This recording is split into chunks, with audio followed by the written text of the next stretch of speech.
Oh, you made a bunch of money. Well, welcome to hell. Oh, me? I'm just the gatekeeper at the gates of hell, rereading the end of Judges chapter 19.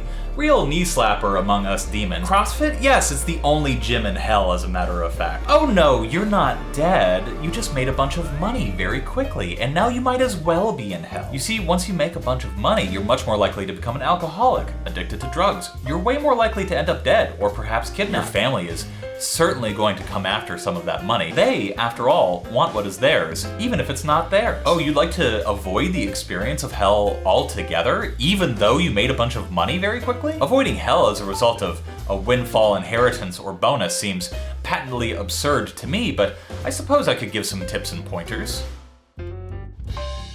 Hello, and welcome to DIY Wealth. I'm Sean, your personal wealth sommelier for the evening, and today we are talking about a fairly simple fact. 70% of people who receive any sort of large windfall in terms of wealth or money end up losing it all within a few years. And not only do they end up losing it, they often end up in a worse position than when they started before they had all of that money. So the purpose of this video is to help you prepare should you ever come face to face with a situation in which you receive some sort of inheritance, a lottery win, or a big bonus, anything that is a large amount of money that is being paid unto you all at once very, very quickly. Now we're going to break this video up into two parts. People who receive a windfall of less than $1 million and people who receive a windfall of more than $1 million.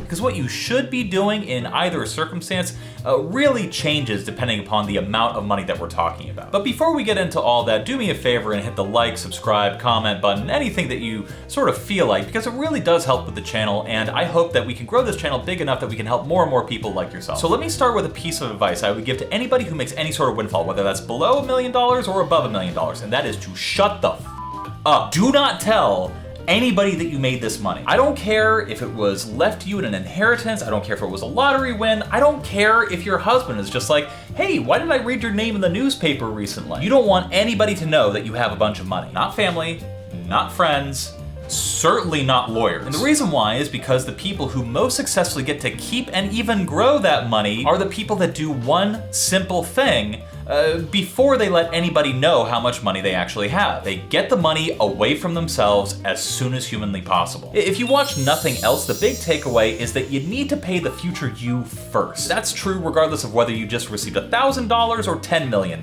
Because here's the thing, if you don't do that, you are going to be tempted to just pull from the pile, pull from the pile, pull from the pile for the rest of your life, and other people are going to want to pull from that pile too, and guess what? You're going to learn very, very quickly what every NBA star learned, which is this, that anything under $100 million is actually not that much money. Oh, sure, you definitely feel rich, you definitely have entered the realm of richness, but it ain't wealth yet, and the reason why is because your wealth is in a tenuous position now, very dangerous. It can go one way or the other way. And if you aren't careful, you're going to blow it all faster than, you can say, Shaquille O'Neal. And that might be a hard pill to swallow for you, especially if you receive some sort of inheritance or a bonus in the six-figure range, anything above $100,000. You might think that you have a lot of money.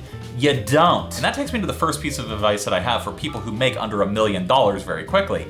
And that is to make sure that you pay the government. I cannot tell you how many people I personally know who make a six-figure salary and owe money to the IRS. They make a bunch of revenue, they don't pay quarterly estimated taxes, and then all of a sudden they've spent all of their money, they have nothing left over come tax time, and so they end up getting into more and more and more debt, even though they're making $300,000, $400,000, $500,000 a year. So the first thing that you want to do is you either want to set aside or immediately pay the IRS all the taxes that you might owe. There's actually a form called the 1040-ES. Most regular people never have to deal with that, but if you get any sort of windfall or big bonus or any sort of untaxed income, you're gonna wanna pay that. You're gonna have to hire a tax expert to help you with this. It's a few hundred to a few $1,000 and they can really help you save a lot of money and a lot of stress when it comes to actually paying the IRS. You're probably wondering right now, aren't there any tax loopholes that would allow me from having to pay taxes on this windfall that I just received? The answer is yes, but for you, because you made less than $1 million, they are not worth it. The amount of money that it's going to cost for you to set all of that up is going to more or less remove any marginal benefit that you would have from actually setting these things up. If you don't want to deal with that in the meantime, just take 25% of anything that you receive and immediately put it into a savings account that you are not allowed to touch. So say you just got paid $100,000 from a life insurance benefit. First thing you do is you take $25,000 of that and you remove it from yourself and put it into a savings account just in case you might owe taxes later. And if you don't owe taxes on it, guess what? Hey, now all of a sudden you have a pool of money that is just emergency savings that you can tap later on. If your windfall was under $1 million, the next thing that you should probably do is just immediately pay off any debt that you might have. I'm speaking more specifically about credit card debt, high interest debt, any sort of debt that has an interest rate above 10%. The average amount of credit card debt in the United States is around $2,000. If you made a $100,000 windfall and you moved aside $25,000 for taxes just in case,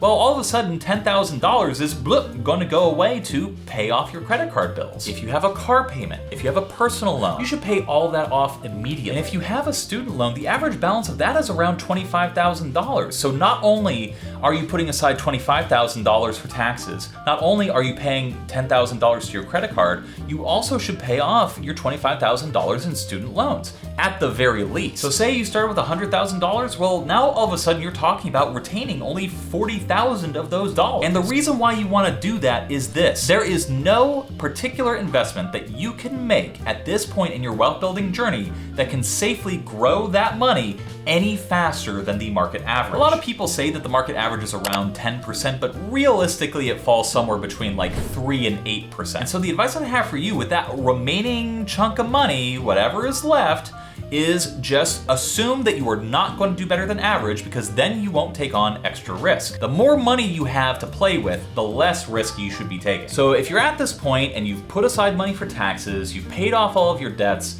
and you have a little bit of money left over from that sub $1 million windfall that you received, well, it's at that point where you want to start setting yourself up for the future. And really, there are 3 decisions that you need to be making here at this point. Do you want to keep that money, spend that money, or risk that money? If you want to keep that money and you have a Roth IRA account, just put in the maximum contribution you can. That's right now, at this time of filming, $6,000 per year. That's $6,000 that you can grow in your retirement account that will be available for you later that you don't have to pay taxes on. But once you have your Roth IRA contributions done, once you have a 529 account set up, which, you know, anything beyond, I think, $15,000 to $17,000 gets taxed as a gift according to the IRS. Well, all of a sudden you're looking at $23,000 less than the amount of money that you had left over to begin with. That means if you got a $100,000 windfall, you only have $17,000 to play with. Of course, if you have $1 million windfall, you're going to have a few $100,000 to play with. If that's you, I would recommend paying off any mortgage that you have. Any car payments, any low interest debt would be the thing that I would attack next. Now, I'll be completely honest. I'm not a huge Dave Ramsey fan, but I do think that he's onto something when he says get out of debt as quickly as possible. Because the moment that you're out of debt, the moment you're going to be able to start contributing any future cash flow to actually growing your wealth and actually growing the asset base that you have that can pay you even more income in the future. A lot of people also believe that they're going to make more money by investing in the stock market and that they can beat the market. And listen, I'm an old fart. I've been around long enough to know that you won't. The simple fact is that paying off your debt is going to have a bigger return on your investment than investing. The actual cost of debt is almost always greater than the amount of money that you can make trading stocks or bonds. And that's a fact that a lot of people don't really know and certainly don't appreciate. So finally, you paid the piper, you paid all the stuff, you're out of debt, hopefully. Now, it's at this particular point that you need to make a decision. The first thing that I would recommend doing is setting up a simple brokerage account. This is separate from your Roth IRA, and then transferring some or all of that money into a brokerage account. Once you have that brokerage set up, I definitely recommend using the Easy Peasy portfolio. It's a 3-piece portfolio, 45% in something that pays a lot of dividends, 45% in something that gives you a lot of growth, and the remaining 10% in something that's non-correlated with the stock market and also pays a lot of income. Typically, that's a bond fund. If you want to take on more risk and definitely explore more individual stock options, then I would recommend checking out patreon.com/DIYwealth. The newsletters that we're publishing right now are entirely about different portfolios and different portfolio constructions, and also other softer things like how to live a rich life and how to actually grow your wealth and actually how to enjoy the wealth that you've grown. Now, if you're even more risk averse, what I would recommend to you is to just buy treasury bonds or buy CDs at a bank. You're not going to make as much money, but in all likelihood, you have a much better chance of making all of it back. Now, if you're on the higher end of that $1 million windfall, it might be tempting to buy a house or buy some sort of rental property. I wouldn't recommend doing that unless you can get an insane deal right now, unless you have experience doing it, or if mortgage rates come down significantly from here. Because right now we're at that sort of like weird spot where mortgage rates are high but prices still haven't come down enough, so real estate investing is just not something that should be on your radar right now. But that takes us from the keeping it option to the risking it option. If you want to risk it, here's what I recommend.